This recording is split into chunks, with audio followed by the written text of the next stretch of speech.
গীতা দেৱী জুবিনদা কোন আহিছে গীতা দেৱী হিচাপে আমাৰ ছাত্ৰী হৈ থকাৰ পৰাই তেওঁ কাব্য চৰ্চা কৰি আহিছে আৰু তেওঁৰ এই ধাৰাবাহিকতাটো বৰ্তমানলৈকে তেওঁ সাংসাৰিক জীৱন নিজৰ পৰিয়াল চলাই চাকৰি চলাই সকলো পাছতো তেওঁ কবিতাৰ চৰ্চাৰ মাজেদিয়েই তেওঁ একাধিক্ৰমে 3খনকৈ গ্ৰন্থ প্ৰকাশ হ'ল। আজিৰ এইখন গ্ৰন্থ প্ৰকাশ সকলো কবি অসমৰ বিখ্যাত কবিসকলৰ পবিত্ৰ উপস্থিতিত যিহেতু উদ্বোধন কৰা হৈছে, গতিকে অসমীয়া সাহিত্যৰ জগতলৈ আৰু এটি নক্ষত্ৰ সদৃশ সুন্দৰ কবিতাৰ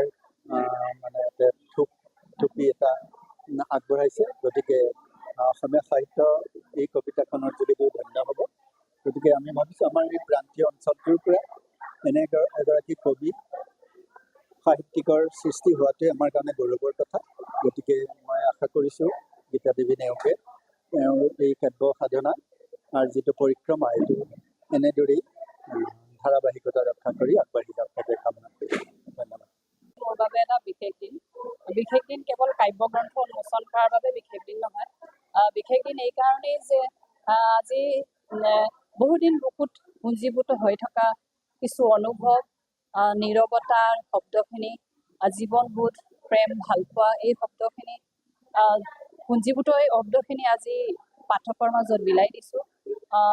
আৰু এই ক্ষেত্ৰত আজি আমাৰ যি প্ৰবক্তা অসমীয়া বিভাগৰ ডক্টৰ ৰমেন হাজৰিকা ছাৰ, মোৰ প্ৰিয় এজন শিক্ষক, তেওঁ এই গ্ৰন্থখন উন্মোচন কৰিছে আৰু অত্যন্ত সুখী এই ক্ষেত্ৰত যে কবিতাৰ এই যাত্ৰাত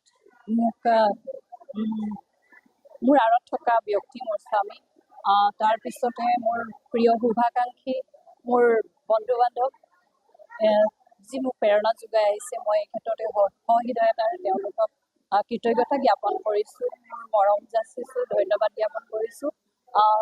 কালিলৈকে মোৰ অনুভৱবোৰ, এই শব্দবোৰ মোৰ হৈ আছিল, আজি এই শব্দবোৰ অনুভৱবোৰ আজিৰ পৰা আপোনালোকৰ ভাল লাগিব পাঠকে যদি মোৰ এই গ্ৰন্থখন আদৰি লয় আৰু মৰম যাচে, উচিত সমালোচনা আগবঢ়ায়, মই তেনেই সুখী হ'ম। ধন্যবাদ।